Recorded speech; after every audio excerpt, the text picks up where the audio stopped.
Fidel, with the Cuban Revolution, brought our country to the highest level of social justice, with education and health services at top ranks, with the empowerment of women, with a priority approach to the rights of childhood. We know that in the world there are currently more than 200 million children sleeping on the streets. None of them are Cubans. Millions in the world lack of health care and education, lack of social security, lack of pensions. None of them is Cuban. And I'm glad that Fidel Castro lived to see the unjust, criminal, immoral isolation of Cuba, the sanctions against Cuba that were imposed by the United States after their own Bay of Pigs invasion failed. And these sanctions, they hoped, would bring Cuba to its knees. It made Cuba stronger because it forced Cuba to go out and seek the solidarity of others. Fidel, as with so much else, was there first.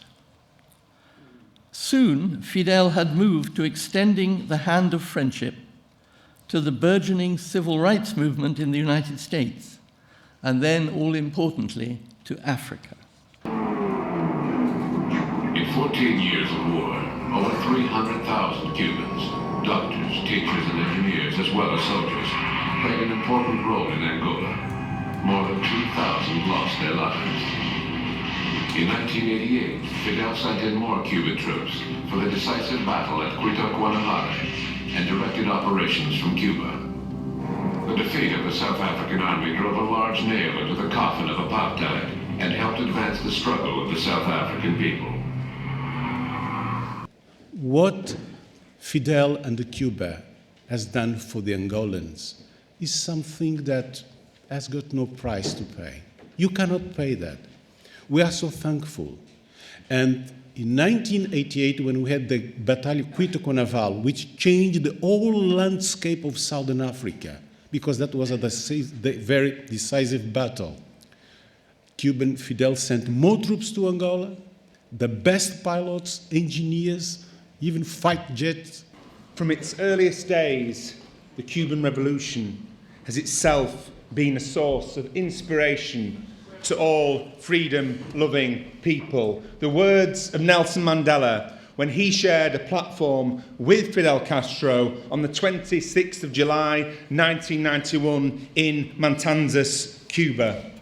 And Mandela went on to say, "What other country can point to a record of greater selflessness than Cuba has displayed in its relations with Africa?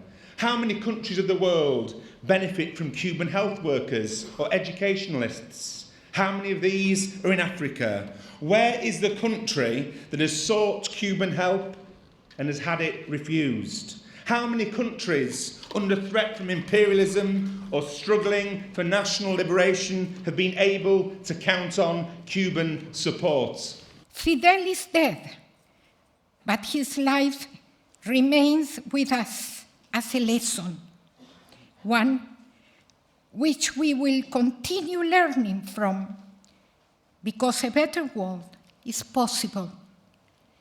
We shall overcome. Venceremos. Viva Tupac Amaru.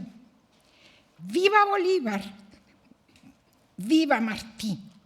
Viva Sandino. Viva Alfaro. Viva el Che. Viva Chávez. Viva Fidel. Wherever a child is without a school, there will be a Cuban educator. Wherever there is a child without medical attention, there will be a Cuban doctor. Internationalism, as defined by Fidel, is to pay off our debt with humanity. We will feel deeply any injustice in the world, and we will struggle without tiredness for peace.